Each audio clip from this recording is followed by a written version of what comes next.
That's one thing that people would really struggle to understand when we say in order to enter the first jhana, you factually have to give up even the liability to the 5 hindrances, not just like specific manifestations.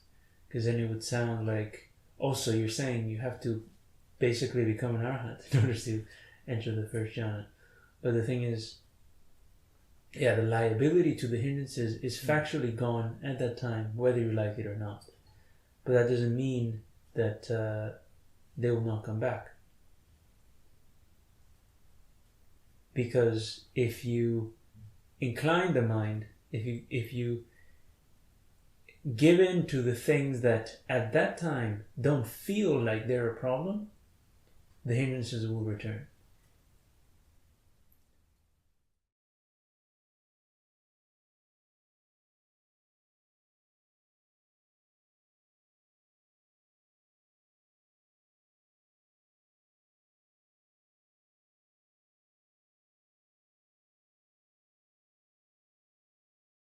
So I thought we could discuss mindfulness from the perspective of losing mindfulness, let's say, because we already talked in the past about the 4 satipatthanas, and to some extent we discussed the hindrances and things like that, but it was more on a broader level. So I think first of all we could start by defining what is mindfulness, because when many people hear that word, they might confuse it with a moment-to-moment focused awareness, and for that very reason they wouldn't necessarily realize how they lose it, because they would think that, if I can just focus more, focus harder, not have any external circumstances bothering me and things like that, then I'll be able to maintain my mindfulness in like a 10-day protected retreat environment, and then not realize what is it that actually constitutes mindfulness and how to protect it. So how can we define mindfulness in a more accurate way? Or not necessarily focusing on the angle of mindfulness, you could also call it samādhi or composure, because it goes hand in hand. Like solidified mindfulness is basically the same as composure being established. So experientially, how does it feel to have mindfulness established, let's say?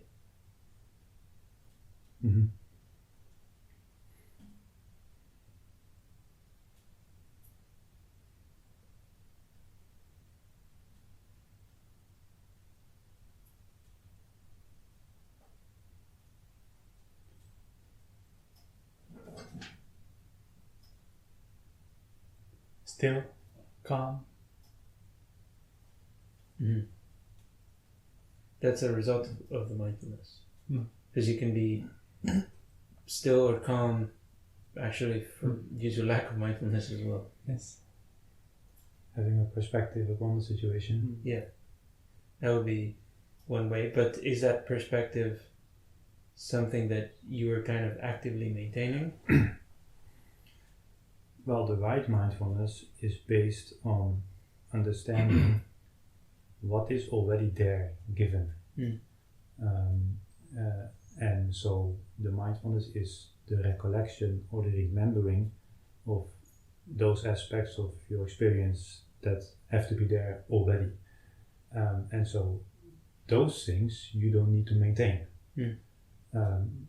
But then the question is, or I think this is what you're asking, like, so one can recollect those things which are like satipatthana or death or asubha or any context that you set up. That is the direction of the right mindfulness, but then that context or the perspective can be lost. So we're working towards finding out what are the factors that one falls away from that context, but those things that you were established in and of themselves, they don't go anywhere. Yeah, but at the same time, the mindfulness itself, the perspective over those things, is it something you do, or is it something or is it not something you do? So can you? So let's put it this way: can you just say that it's already there? Because if you just say it like that, then it sounds like you don't have to do anything, and we're already enlightened or something. Well, no, that's clearly not the meaning here. But yeah, so you do need to understand those aspects or principles to begin with, because otherwise you can't correctly recollect them, and that won't be the right perspective. And you do, in a sense, need to set it up. But if you do that properly, then, in a sense, your mindfulness will be there on its own. But it's not going to be like that from the beginning. So there is an aspect of understanding, and there is an aspect of establishing, and then you have to just let it endure on its own. And then the question is, how are we going to find out once it's been lost? Yeah, but so the point I'm trying to highlight is that when mindfulness is established, because it's important to recognize it's not something you do. You have to work to clarify it and understand it, as you said. But once it's there, it's kind of there on its own. It's containing you in a way. Yes. It's not something that you are doing, and that is actually precisely one of the reasons why, if you're not careful, you will lose it. Because it feels like you don't need to maintain it anymore. Precisely because of that factual fact, in a sense, you don't need to maintain it anymore. But you overlook that there are things that you could do that will slowly degrade. Yeah, make it what you've built up. So, so you said it's a perspective, but is it a perspective of something specific? Is it like a specific thought that endures in your mind, or is it something else? Well, the perspective is of the totality, quote unquote, of this experience. So that is part of the understanding, right? So as we discussed with the Satipatthana, that there are four, let's say, phenomenological totalities. So they all, they're slightly different vantage points, but they disclose your experience as a whole. That would be the right mindfulness. If it's not like that, and you're going to focus on something specific, it will always be, as we said many times, in front of you.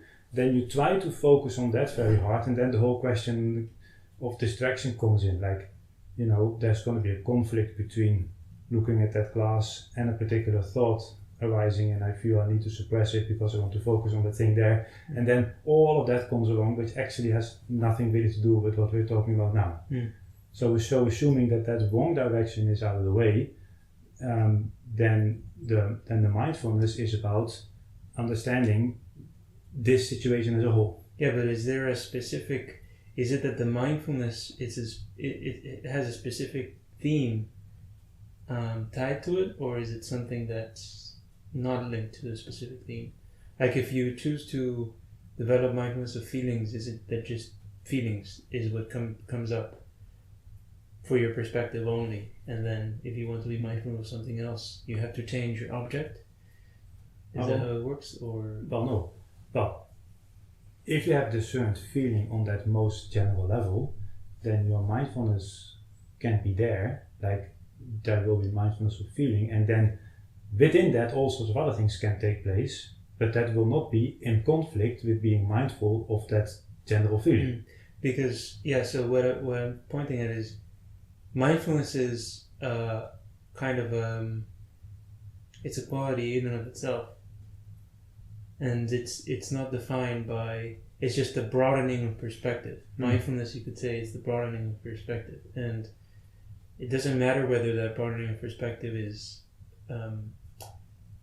kind of instantiated through perspective of the body, perspective of feelings, perspective of mind, perspective of phenomena. If you have developed that mindfulness properly on the right level, any of these four things you could take up for reflection with the same mindfulness that you've built up. So in other words, it's just like space, let's say, space that opens up, and then that space can be filled in with basically anything that takes your fancy. And that's another. The reason why I'm bringing that up is because that dispels the whole notion of it being about locking your mind into one specific thing. Because you can think of it as on a very wrong, extremely wrong level of thinking of it as a specific object of concentrated focus. But even if you start thinking about it as a context or a theme or a reflection, you might also still have some lingering notion that it's about keeping your mind within that specific topic. And it's not necessarily the case. Like the mindfulness is just the ability, it's just the perspective, that's it. The ability to see your experience for what it is at any given time. It's just a sense of clarity. And so having said that, then how is it that you would lose it? Because if it's not about keeping it tied to the same theme, even, it's not that I'll need to be thinking about feelings the whole evening in order to develop mindfulness. Like I said, it's a direction. So you could cultivate it in multiple different ways. So how is it that you would lose it, given that it's not tied to a specific thing? Not tied to a specific thing, but clearly it does get lost. It's not that it's just like once you establish mindfulness properly, that's it, you're done, and you become an arhat.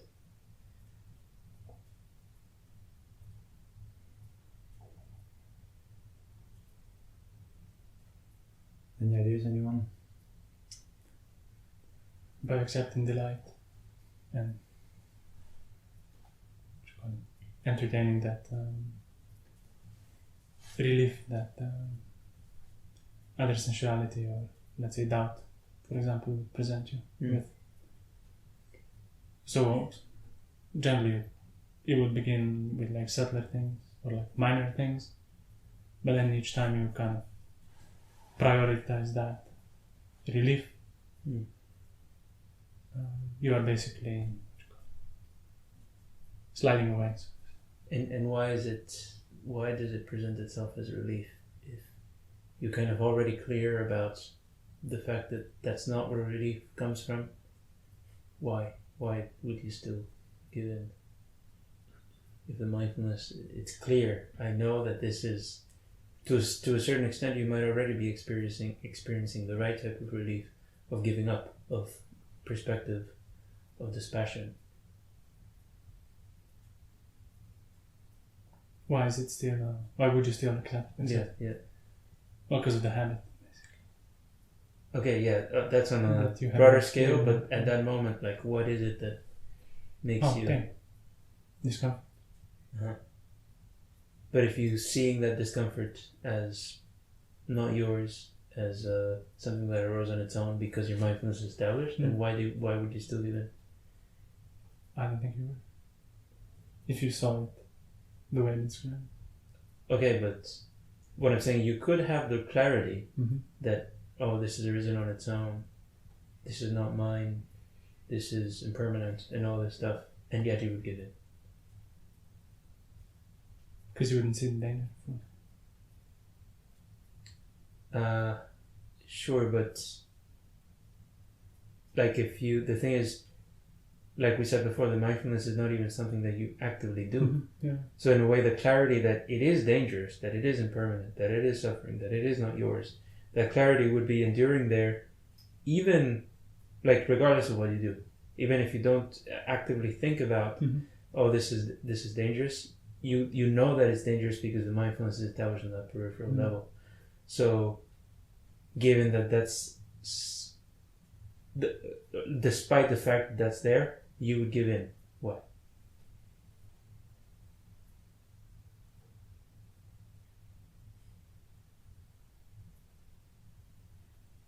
I'm just being careless, and again prioritizing the wrong thing.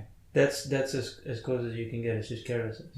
Like it's not that you don't know that it's not the right direction. You know that it is, but the carelessness is in a way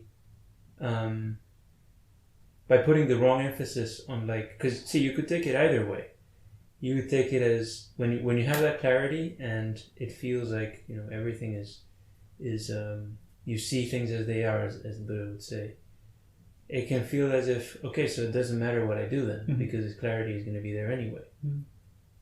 But you could take that in two directions. It doesn't matter what I do, therefore I will break my restraint and give into the hindrances. And factually, the clarity will not fade away immediately, because it kind of precedes the domain of action.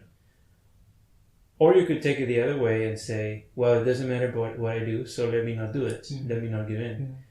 And but the thing is, it's like the clarity, the domain of the mind in general, it's not something, it's always indirect. It's not something that you can kind of measure, like this is how much mindfulness I have. So what you would do is you would give in, and you kind of check, okay, I haven't lost it, it's still there. So you feel like, okay, well, it doesn't matter, let me just fully go wild. And later on, you would look back and you realize, oh wait, it's gone now. Abruptly, you just realize, oh wait, it's gone. You didn't even see, there was no warning sign, there was nothing. In the same way that there was no warning sign when you were developing it properly, you suddenly realize, oh wait, I've been like, as that simile says, like wearing down the axe handle. I've been wearing it down, and suddenly you realize, oh, now I cannot even forget that things are impermanent, that the body comes first, all these things. So, okay, now mindfulness is established. So yeah, it works both ways. So that's why it's important to be clear that it's that dimension that doesn't depend on you, because then first, that would allow you to develop it properly, and secondly, it will also allow you to protect it, because if you're still putting the emphasis on your kind of aspect of the equation, you would forget that actually there's you may not feel any problem with doing these things that go against the direction that you've developed, but there is that kind of delayed effect that these things will lead to, and it always snowballs. So the more you give in, the kind of easier it gets to continue in that direction. So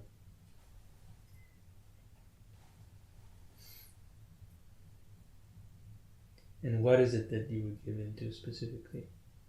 Because let's say you might not even break the precepts. It would be assumed that if you even got to the point where your mindfulness is well established, you were already established in virtue. So why is it that despite not breaking the precepts, you would still lose your mindfulness? Well, it has to start with mental action, right? Like you're not going to act out by body unless you've been welcoming thoughts related to acting out by body. And that's more subtle than breaking the precepts. And it can almost not to say that it's accidental, but I guess if you are mindful, you can't overlook it. If you are properly mindful, you won't overlook it, but kind of like you say, you can just kind of see it as, oh, well, this is insignificant. That's another point. Is it accidental? Because I think there's often this perception that, again, when people do kind of get a sense of, oh yeah, I've developed this clarity because I've been doing this 10-day retreat, and then they would still have the sense that when they go back, it's kind of like because of the external world and because of the situations that they have to face, those external things are making them lose their mindfulness accidentally. So if it's not accidental, as you said, it's related to mental action, but the important thing to see is that that mental action isn't just it's a simple failure to protect the same thing that you were already doing. It's not even like some secret information that you didn't have, unfortunately they told you how to build up the mindfulness, but nobody taught you how to maintain it, as if it's a different thing. It's literally the same context that you've been maintaining. It's still there, but you, like we said before, carelessly choose to just emphasize the other stuff. But what are the things that would take you in that opposite direction, let's say?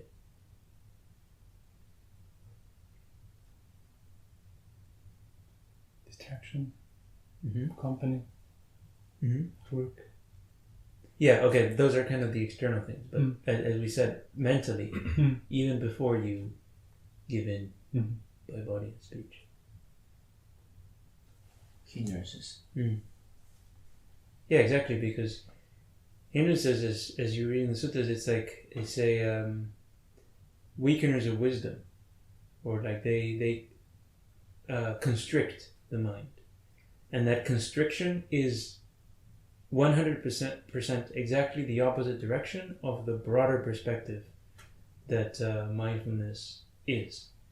So you don't even have, that's exactly why, even without breaking the precepts, you would still be able to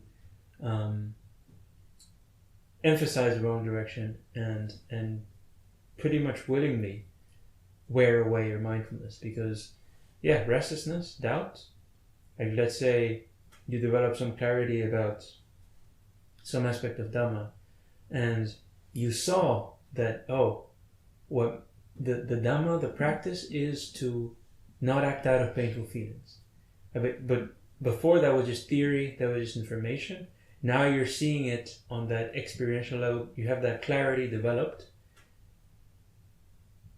But then doubts come up, questions come up about things that you know are secondary, things that you know are, like you know that what matters is not acting out of unpleasant feelings, and you know that any type of actually relevant wisdom would come out of that. Wouldn't come out of you clarifying abstract ideas. But still, the pressure is just too much for you to stick to what you already know is right. So it's basically that. It's a simple choice to not protect the same thing that was already there. And like you were saying before, you kind of know. Like if somebody were to just suddenly, I don't know, break into your room and ask you a question at that moment, which is a wholesome thing to do? To go through with that doubt, or to see that as a painful feeling that's pressuring you and not act out of it? You would give the right answer. But so it's that's why it's basically gratuitous. You might not be asking yourself that though, necessarily. Yeah, exactly. So that's the problem. like you know, but then you choose to pretty much put aside the clarity that you yourself have. So it's a self-induced problem, let's say. In the same way that the development of mindfulness cannot happen accidentally. It's not that you just get put in the right environment and suddenly it develops on its own. There is no way for that to build up unless you have been doing the right things. You may not recognize it in hindsight that you were doing the right things because maybe you haven't had the right information sufficiently, or you haven't reflected on it enough. So you wouldn't be able to do it again. But factually, it's something that you would have had to work for, let's say.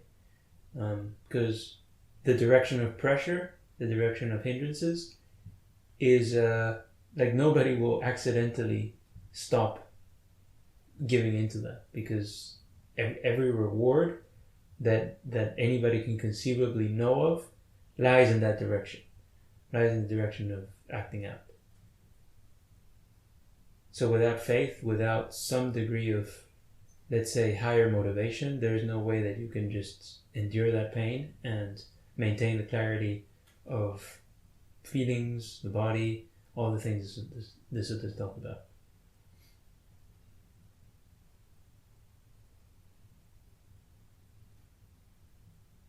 So how do you know if you're acting out of hindrances? Because obviously this is not something that would be externally defined by as in the way the precepts are. Like, just don't do this and you won't be acting out of hindrances. Obviously it's only to a certain extent, which is the extent of the 8 precepts. If you do those things, you're acting out of hindrances. But beyond that, is there a way to know internally what is going to be rooted in the hindrance and what is not?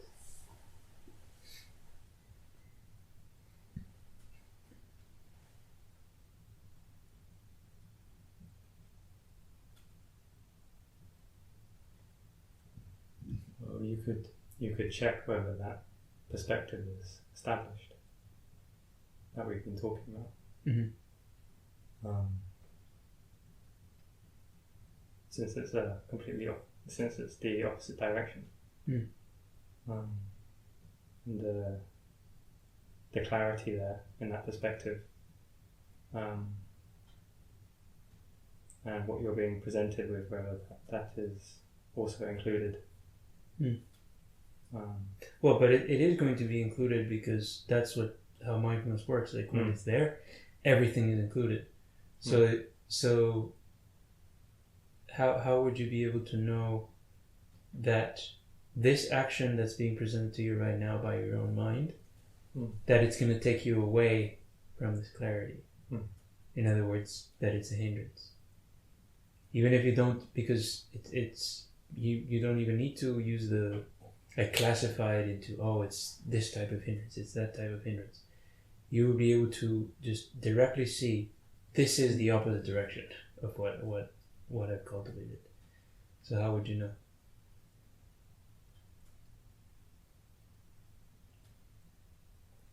Well, that's that. Also, go on. Well, what comes to mind is if I was to abstain from following action, it would be unpleasant. Yes, that's one way you could look at it. So anything that the mind feels apprehensive when you even tease the option of saying no to it, that's already shows you that there's probably gratification and infatuation involved with that action. So, because see, that is what makes the mind unwilling to basically have the clarity that you yourself want to develop. It's the fact that, like, when you don't have that clarity, you can be having the same thoughts and the same reflections and the same encouragements for the mind, and it just ignores them. It doesn't listen to them, and it insists in being concerned instead with sight, sound, smell, taste, touches, worries about the past, concerns about the future. So it's when you basically push it in any direction where, like, actually you would be able to know in advance, like, this will, if I do this, the mind will become agitated. Yeah, or you could also say the mind won't listen. You can simply put, like, when you have a dog and, you kind of have it on a close leash and it's listening to you and it's kind of obedient. And then you let it go a little bit. And, like, the more you let it go, the harder it's going to be. You see, like, if you let it go, depending on the attitude that it has, depending on the behavior that it's showing, you can see, like, what that engagement will result in. If the dog is calm and you let it walk, well, that's fine. But if you see that it's already getting in that kind of excitement mode and you actually let it go, what you will see is it's going to be 3 times harder to bring it back afterwards. And that's what you have to recognize. You have to stop being concerned with, like, the kind of external definitions of what is allowable and what is not allowable. If you see that at that moment, not yesterday, not tomorrow, not 10 years ago, at that moment, that dog is kind of getting into that mode of agitation towards this action that might be externally praiseworthy and externally, considered, whatever, virtuous, then you don't do it. Because at that, like what is a hindrance and what is not a hindrance is going to be determined by your own mind, not by you and your kind of classification and your preference of that's why it's in a way it is a fundamental truth or fundamental principle, but at the same time that doesn't mean it's public. It is to be experienced individually by the wise, because only in relation to your own mind can you know what is a hindrance and what is not, what is wholesome and what is unwholesome. Yeah, so it's universal but subjective. Yeah, exactly. Yeah, so it's you cannot make a kind of, again, apart from the precepts, you cannot make a list of universal things that are always leading you astray. Exactly. Well, that would be then the precepts, but within that, you have to determine from within the situation that you're in, which includes which feeling is present, what mood is going on there, which are precisely these satipatthana, by the way. Those you want to keep an eye on, because that from day to day it might change. Yeah. That's what I was thinking. Even if you could come up with the perfect list that is tailored specifically to your mind and your mind's tendencies, it'll just change. It doesn't matter because it changes from day to day. So it's like you can make a list of things that in the past would have led to hindrances, and you may well overlook that your attitude of list building at that very moment is rooted in restlessness, and it's something or doubt, and it's something that the mind is, with that same agitation, engaging with. So it can only be seen presently, and in that peripheral dimension of like, what is this going to do to my mind? Like, is it going to make it more obedient or less obedient? Just on that general level.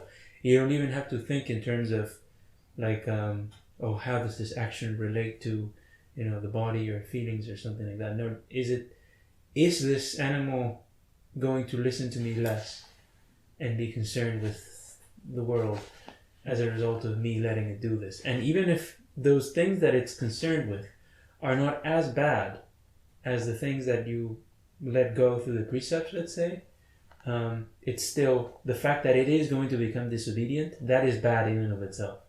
It doesn't matter if it becomes disobedient for like, things that other people may regard as fine. And that's why the suttas would say that like a noble disciple would be basically hindered from progressing further if they become overly engaged with talk, sleep, and work, which none of them are against the precepts. But it's the fact that they kind of again push the mind into that mode where it's not going to listen to you and where it's not going to be pliable for developing the contexts and taking it into directions that it has to go, which is dispassion, relinquishment, cessation. That alone is a problem. That it's going to make the mind disobedient. So that needs to be, once the precepts are established, the standard needs to be upgraded to that much more general level of like leading to pliability of mind, leading away from pliability of mind, and it's important as well to see that the attitude of denying everything, that's another trap actually. Like, it's not that if you say no to everything, you're going to make it that much more pliable. Like if I could just say no to everything, then, everything's fixed, right? Well, if only were that easy. It's because in and of itself, that engagement of saying no to things, that very much can be rooted in aversion, which is another one of the hindrances. So, it's a kind of balancing act almost, and you have to not even trial and error, because trial and error kind of implies that you will find like a fixed answer at a certain point, but it's not you don't find an answer to what is a hindrance and what isn't and how to calm the mind. You just understand the broader principle that you're able to apply in each individual circumstance.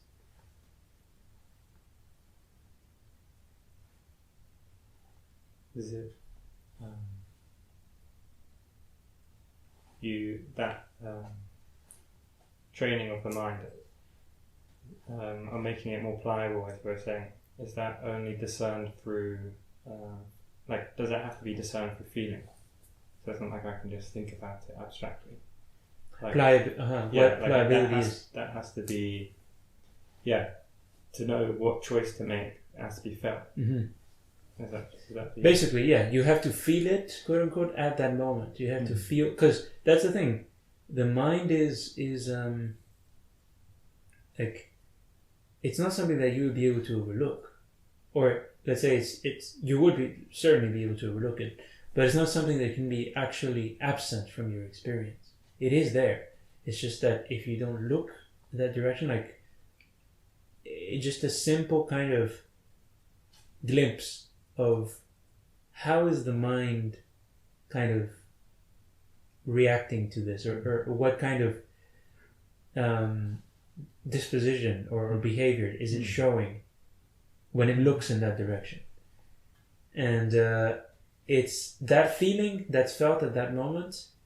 If it's as the suttas would say, the joy and pleasure on account of mundane things, that's what you shouldn't cultivate. He said that pleasure should be feared, should be shunned, should be avoided. Not the external sense objects, but the feeling that you see on the level of the mind when it's inclining towards those things. That's what has to be avoided. And on the other hand, if there's no feeling there, that there's no feeling of pleasure on that mental level, when the mind is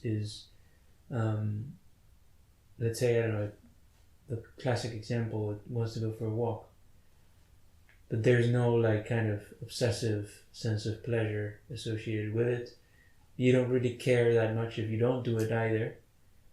Then you have to see, I don't have to say no to this, because if you do, then if you do say no to it, it means you're emphasizing something other than the actual discernment of the mind. You're just using your preconceived notions of, I shouldn't do this because such and such. And on the other hand as well, with aversion, if you realize, let's say, avoiding certain types of discomfort, when is that actually aversion, and when is it just acting according to intentions? Well, that's how you would know. Is the mind internally upset and agitated about this? Is it going to kind of rebel and complain if I don't let it avoid this? Well, then you may want to think twice about giving into that intention of avoidance. If it doesn't really care, then okay, then why would you be as those ascetics were doing, subjecting themselves to pain, bodily pain, in any way they could imagine.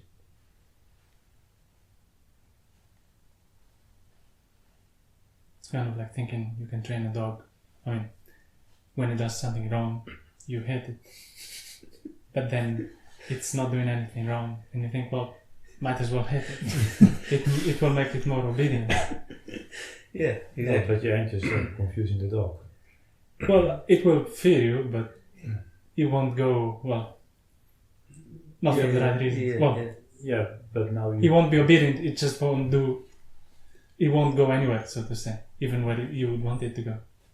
Yeah, but if you only hit it when it is factually doing something wrong, then the message what is wrong would be clearer to the dog than if that's being clouded by just a random slap here and there. Exactly. You'll just be confused what's wrong with this now? Yeah, so the thing is, that's why it's then important to put aside your notions of what's right and wrong and base everything upon the mind, discernment of the present mental state, the present mood. Is it affected with greed? Is it affected with aversion?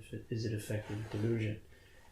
Because, as we've discussed before, that's how you would also overcome Siddhavata Paramasa. That's how you would cease to emphasize any sort of preconceived notions of sense of duty or sense of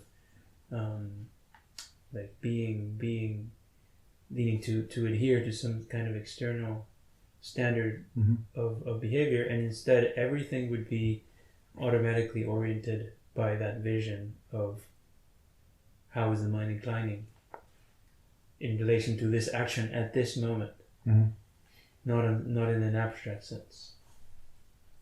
I was kind of thinking about throughout this discussion when Ajahn Yanamoli would say, like, if it doesn't matter kind of if you can handle it, it's if the mind can handle it. That is, it kind of ties into like, oh yeah, it's fine if I do this, but then that's not really what you should be focusing on. Focusing on like what is the consequence going to be for the mind when you do this, which is not necessarily going to be like a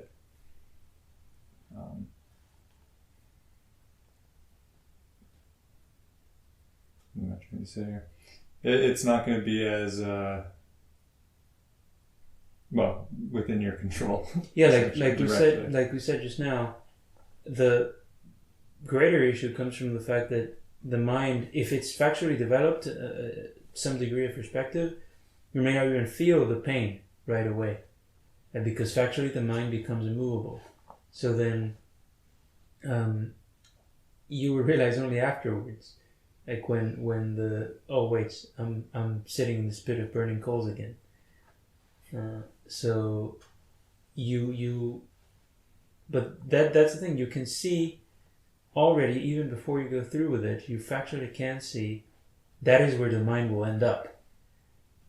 It may not be immediate, because if it were immediate, well, you probably wouldn't go through with it. But it's precisely because it's kind of like far away, and you think like, oh no, I'll get back on track way before I end up in that direction, and that's why you let it go, and you don't realize like it's like a snowball. So just one little bit is enough to just keep rolling.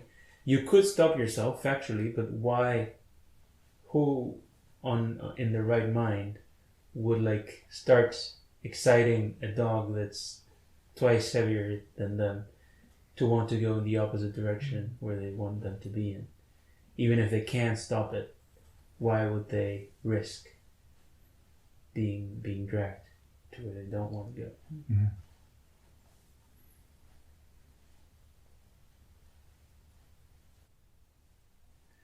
And what you said about the Silabhata Paramasa and giving up your idea of this external thing is how I train my mind. I would say it's more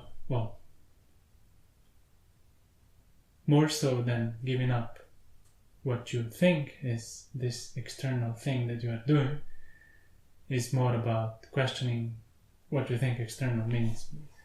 Because obviously I'm not doing those things. Failing to see, there must be something you are doing in that way. Otherwise you would have seen. Yeah, because external, of course, that's what we always end up coming back to, like this common notion of rites and rituals. That's like, the obviously external thing. And then to some extent you realize that if you're half wise, you realize that's not where the training lies. But like, what is actually external? External could very well be still on the level of internal, quote unquote, practices of like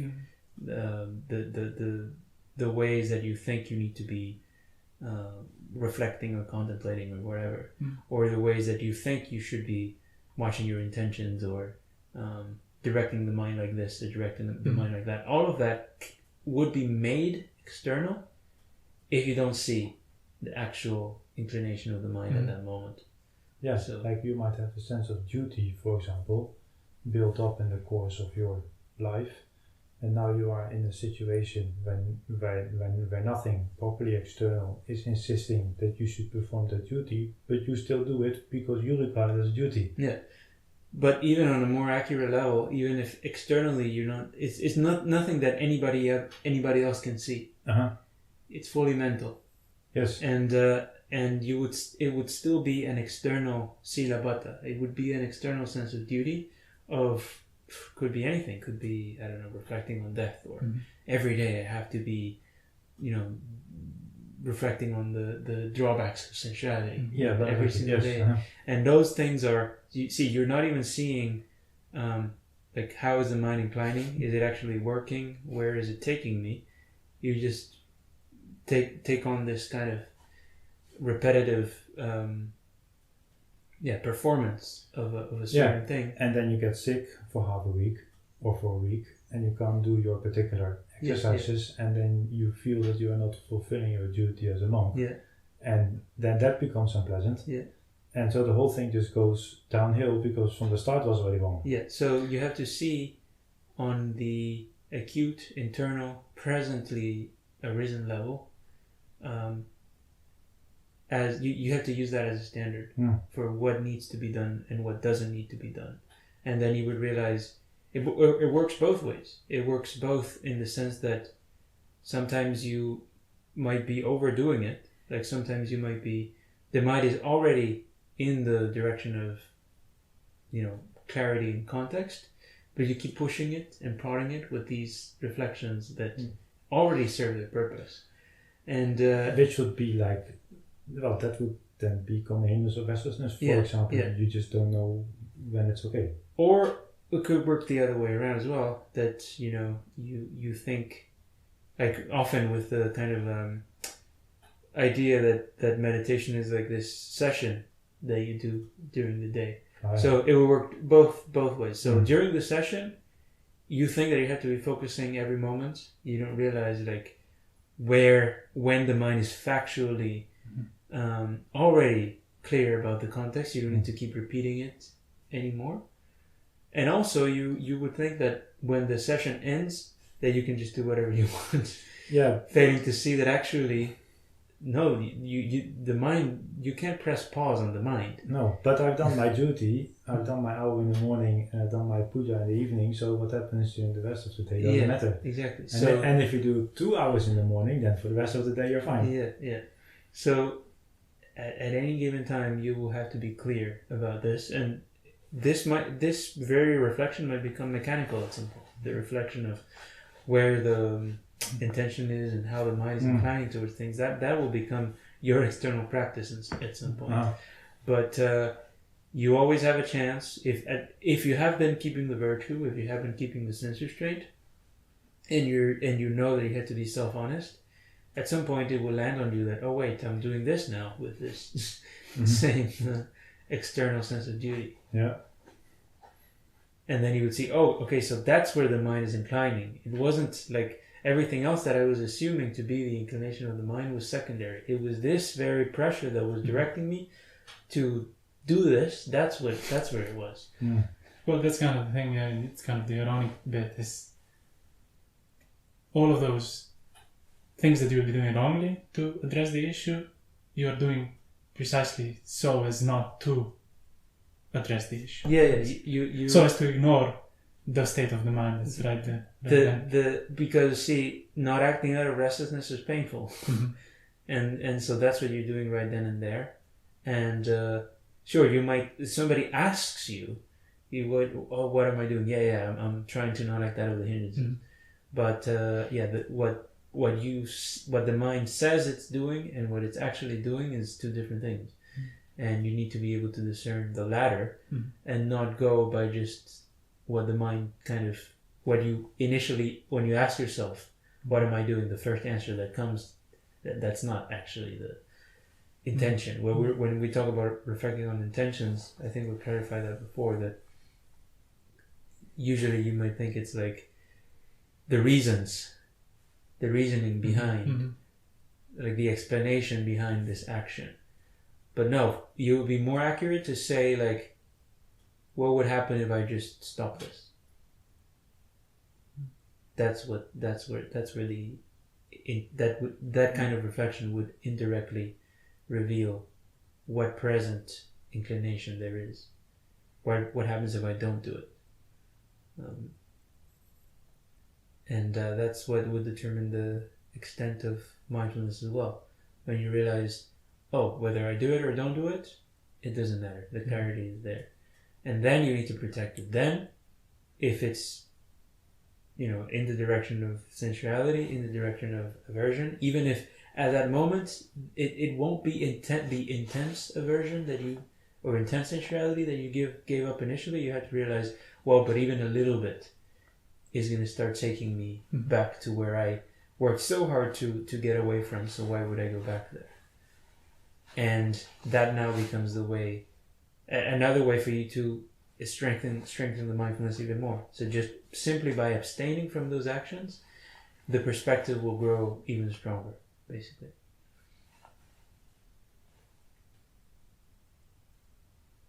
But also, if you see that the mind's inclination, you could just as well ask, like, how will accepting this affect the mind? Mm-hmm. As opposed to, like, it would, like, you could ask yourself, oh, will I get upset, or will the mind get upset if I refuse to accept this? But then if you see it, even if you ask yourself just like, oh, but even where would the mind go if I accept this? You would see the same. It's just kind of the different, aspect of the same intention.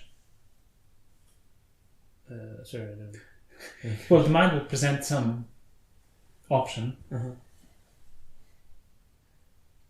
and entertaining, let's say, like mentally, like thinking how where accepting would lead would reveal it just as much as thinking about where refusing that would lead. I see what you mean. Yeah. Just the different, but the thing is, without some perspective, when you would entertain accepting it, you would just be overwhelmed by the the pleasure that's offered. Then you're just like basically falling into it. Yeah, you would see. The thing is, if you question yourself, like, you might have already accepted it mentally, so that's why more often than not, contemplating what happens if I just don't do it. What happens if this thing, I never get to experience this thing ever again. Then that would reveal to you, because the direction of welcoming and accepting, it's kind of already bound with and it's also already bound with like diminishing perspective. So then, to the extent that you already went in that direction, you won't be able to be clear about the fact that you are going in that direction. Like it kind of muddles your own self-awareness, in other words. You can't be, that's why you can't engage in sensuality mindfully. Like, having perspective over your sensuality, that's two incompatible things. Sensuality means not having perspective. So more often than not, if you ask yourself, not even just bodily, physically, kind of giving in, what happens if I just don't think about this? And you would already see, like, oh wait, so there was a compulsion there. And if you were going by your preconceived ideas of what's right and wrong, you might have thought, oh well, this is not against the precepts. This is even like kind of praiseworthy action. Like, I'm helping other people or something. And you would have emphasized that rather than clearly, like, the mind is itching, and this is the way that it's stretching itself right now. Yeah.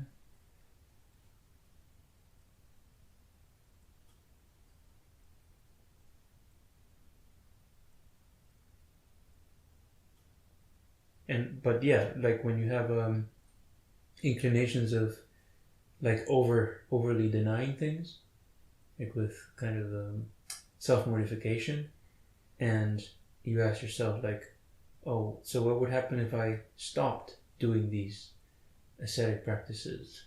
Would I feel a threat, a sense of threat to my being? And that's what you would see in the suttas, like when they saw that the Buddha ate milk rice, and they were outraged, like, like he completely just fell from the practice. And then you realize, wait, so but that's another compulsion. Mhm. So that cannot possibly be the direction where actual peace lies. It might be less blinding than sensuality, just because relaxing is always easier than tightening, simply because of that.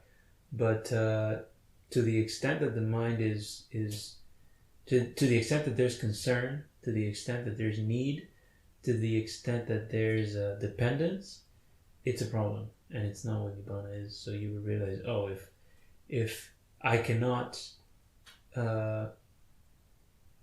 survive without denying things that are not even greed, aversion, and delusion in themselves, that's a sign of the same hindrances.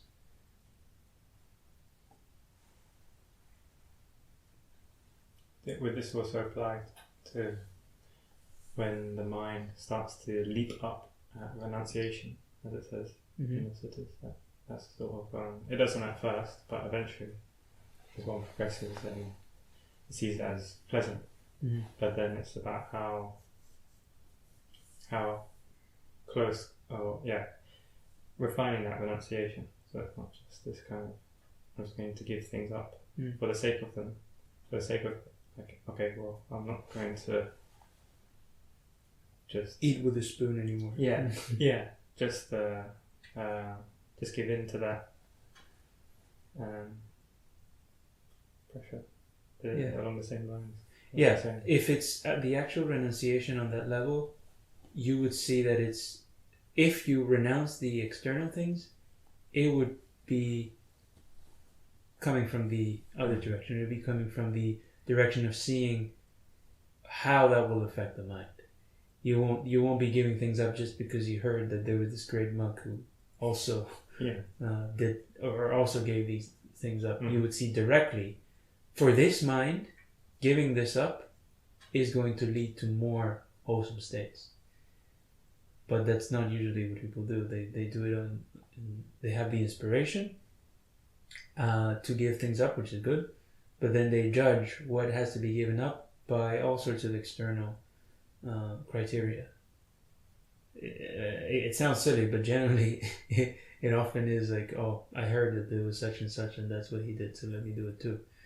And there's no direct discernment of like, okay, but is this actually increasing my perspective? Is this actually, do I see that on account of doing this, the mind doesn't incline to sensual thoughts anymore?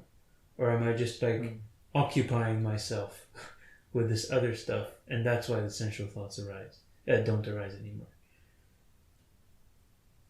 Like I'm just occupied with, I don't know, traveling around and living in the forest, and because I always have something to do and the next thing to take care of and worry about, that's why I don't have sensual thoughts coming up. Not because, you actually set up the renunciation properly, and then the mind is generally turned away from that whole domain.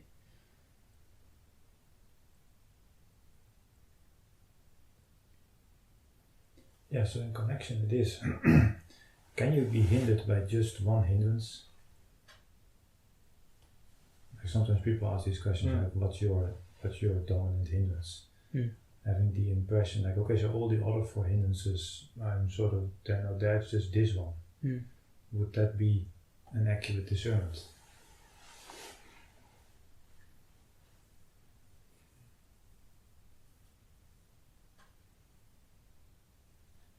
Maybe center stage. There is a kind of tone, particular hindrance. Yes. That you can identify. But can there be like, is it possible for someone that, can it be like, okay, there's just this hindrance, center stage, and the other four, they're just not there now? Well, you would be relating to that hindrance in some way. So it could be with the same hindrance, or it could be with a different hindrance. Well, the thing is, of course, they are 5. Yes. So, in a way, you can have you can recognize specific manifestations of hindrances, Mm-hmm. but it works the same way as what we said before with the clarity of mindfulness. Like it's not, you could say you have liability to clarity or liability to muddleness. Mm.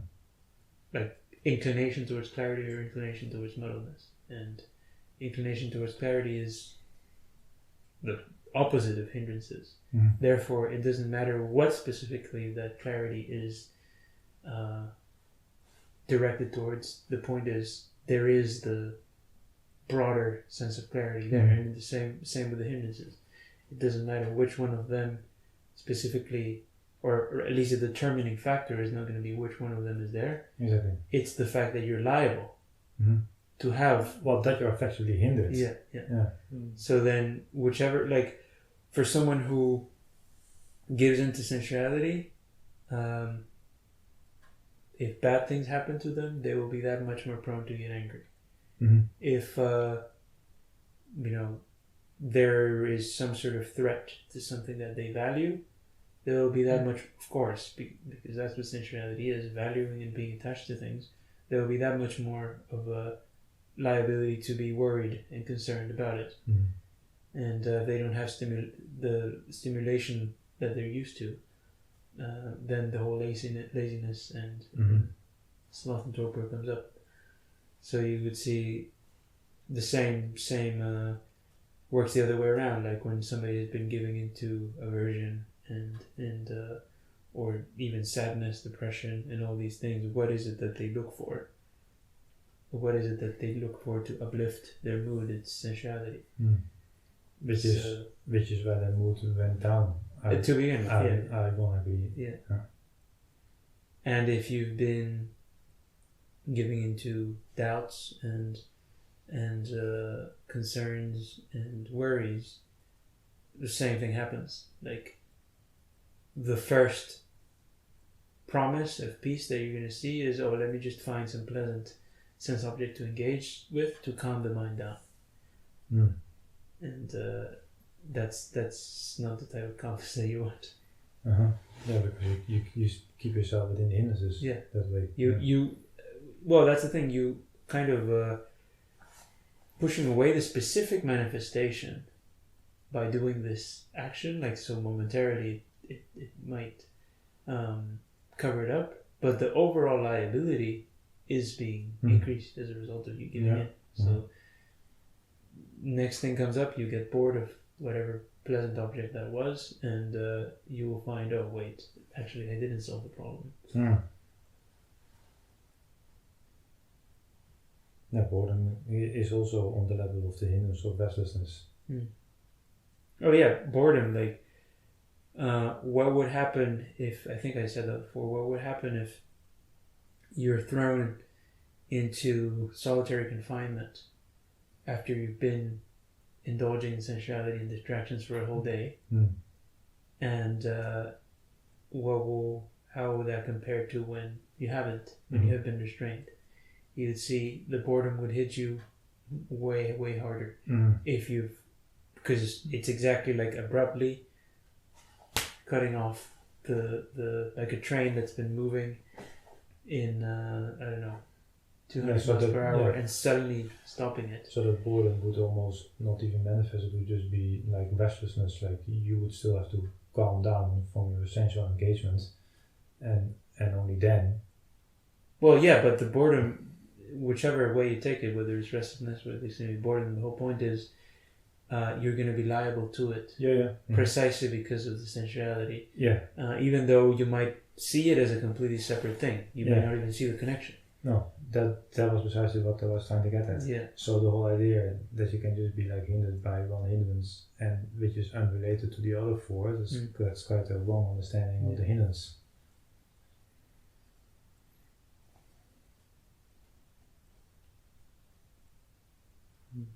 I had a question, which is related, I guess in some ways related.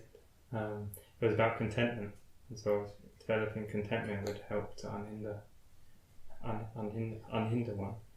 And it's based off of this sutta where where Sariputta is giving a discourse about at first going forth is difficult, and then contentment is difficult to develop, and so on.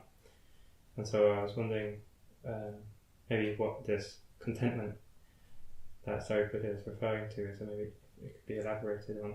But and whether it's actually just what we've been discussing here as well, about training the mind and keeping a mindfulness established, and that in some way you're going to become careless when you're discontent with what's offered. At least that's how I kind of see it, but I'm not sure if that's completely what's being referred to. So what would people think contentment is in the right sense? If it's because some marginal amount of contentment people might think comes from the world and sensuality. But what would be the difference between the contentment that comes from rightly taming the mind?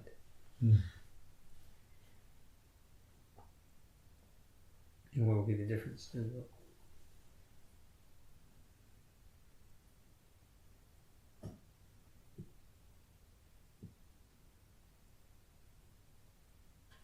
Well, I guess most obvious thing would be that the first would be dependent on by definition, dependent on the circumstances.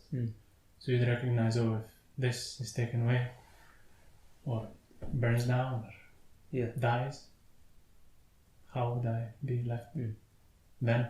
Or how would that affect me?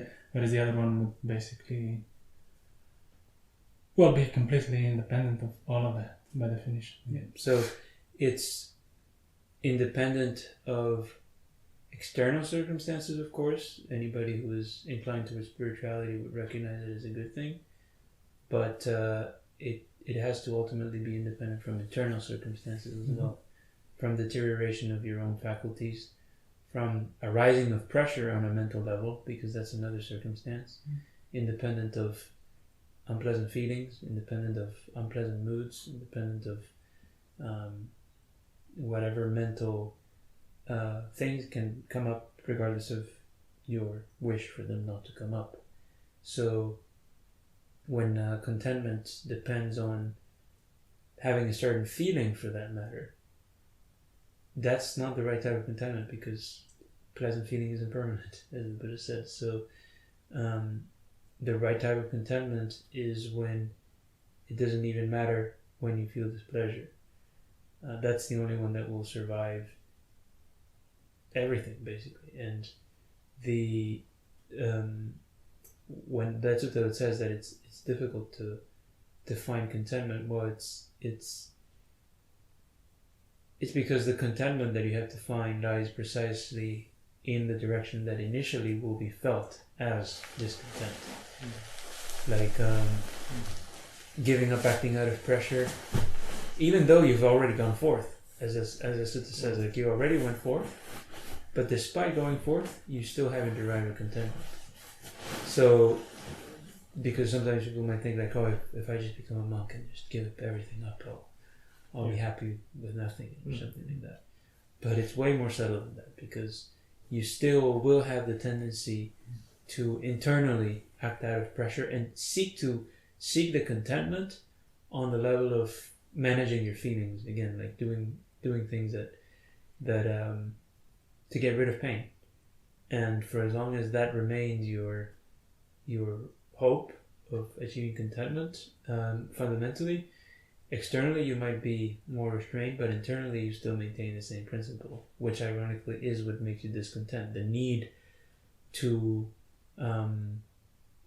have conditions be a certain way, even internally, that's what makes you discontent, because deep down you know, like it will deteriorate, and deep down you know that you have to protect it. So from that point of view, compared to the actual contentment, it's not even contentment, because it comes with the implicit worry and implicit kind of knowledge that it could be taken away at any time. So arriving at the right contentment will require, to some extent, enduring discontent, but that discontent you have to see that it's not because of the restraint. It's not because you're not giving into the pressure that you're discontented. You're discontented simply because you're resisting the pain of not giving into the pressure. Once you stop resisting the pain and not giving into the pressure, that's exactly what the contentment is. Not resisting, because you ask yourself, why am I resisting? And you realize there's no justification for it.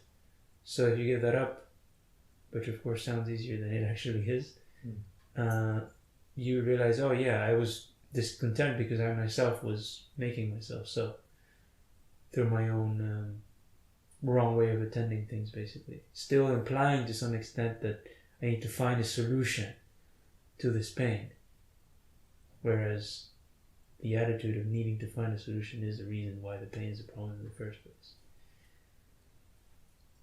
And then virtue would be purified, because there would be no way of you acting out. Well, only then, yeah. So before that, you would be... Would it be like still, the pleasantness of a more virtuous life in a sense? Yeah, like, still to some extent, you would still be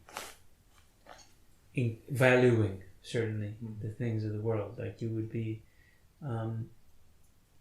giving them up because you hope that you will get something in return later on. You don't see directly here and now.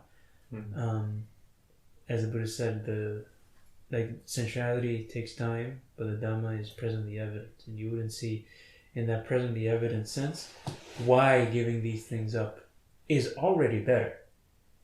You would be thinking like, oh, later on something will happen that will kind of make all of this worthwhile or something like that. And that's another sensuality. It's within the pain you have to find the escape, and that's when it will be independent of anything, any circumstance, any deterioration of conditions.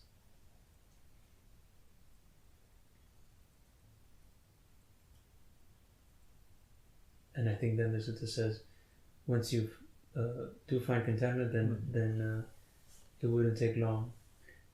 There's one extra step. What's hard then? Practicing in line with the teaching. Right. Yeah. But for someone who practices in line with the teaching, would it take long? Yeah. It would. Well, that connects with what we've been saying before. Like, you might actually be contented factually. Like, the mind has developed the clarity. It sees things that go against the practice, sees them as unpleasant, as not worth it, as a charcoal pit, as the suttas would say, and yet still practicing in line with the Dhamma isn't automatic.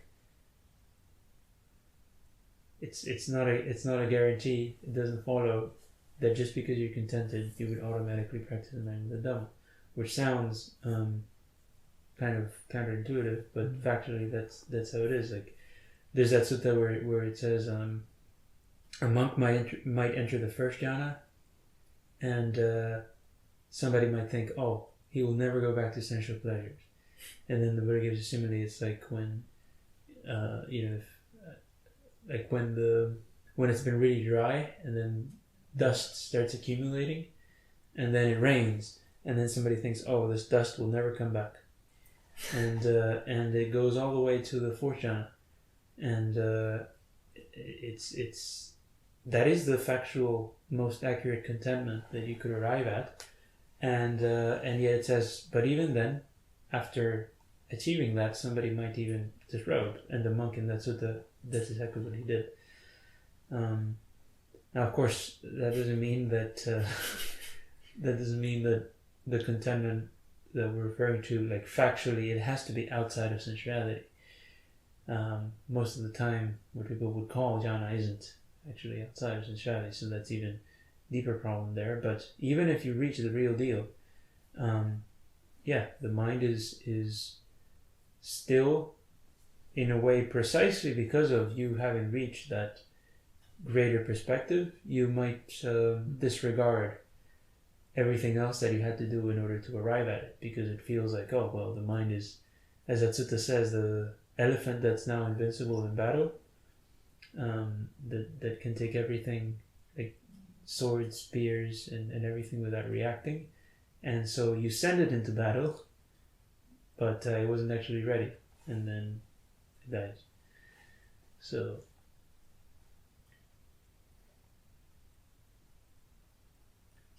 there comes a point when you can't lose mindfulness. well, that point would come already, like, yeah, the point where you can't lose mindfulness is when you have samādhi. That factually is like, even if you want to, you can't lose it. The problem is, if you factually, without losing it, do certain things, you will suddenly find that you lost it. Let's put it that way. Like, you were not losing it while you were doing those things, or at least it didn't feel like you were. But then when you turn around, you realize actually it wasn't there.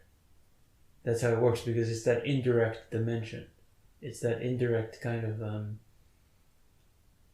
the kind of ultimate background of your experience. So you would start taking it for granted, basically. Like you would start doing things thinking like, oh, well, yeah, the hindrances are gone, it doesn't matter.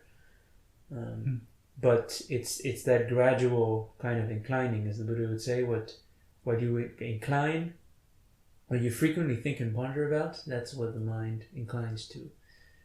So it's a gradual kind of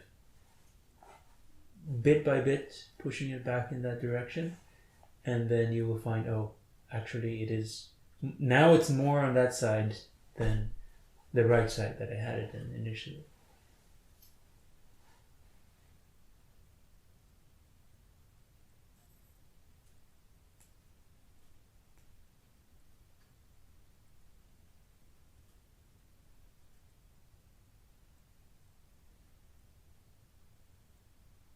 That's one thing that people would really struggle to understand when we say, like, in order to enter the first jhana, you factually have to give up even the liability to the 5 hindrances, not just like specific manifestations. Because then it would sound like, also you're saying you have to basically become an arhat in order to enter the first jhana. But the thing is, yeah, the liability to the hindrances is factually gone at that time, whether you like it or not. But that doesn't mean that they will not come back. Because if you incline the mind, if you give in to the things that at that time don't feel like they're a problem, the hindrances will return. Not immediately, but they will return. And there's no removing the liability to the liability of the hindrances. It's just that they are... Well, that's what we do. Staying there. But by staying there, by staying in the state where you're not liable to hindrances, then yeah, you would, any inclination to turn the mind back towards the hindrances would be gone. So then you wouldn't fall away from it out of the unwholesome reasons. You would fall away from it just because of circumstantial reasons, but not like someone who's not free from sensuality who falls away because factually they start, like, the fetters and stuff get them to incline the mind in the opposite direction again.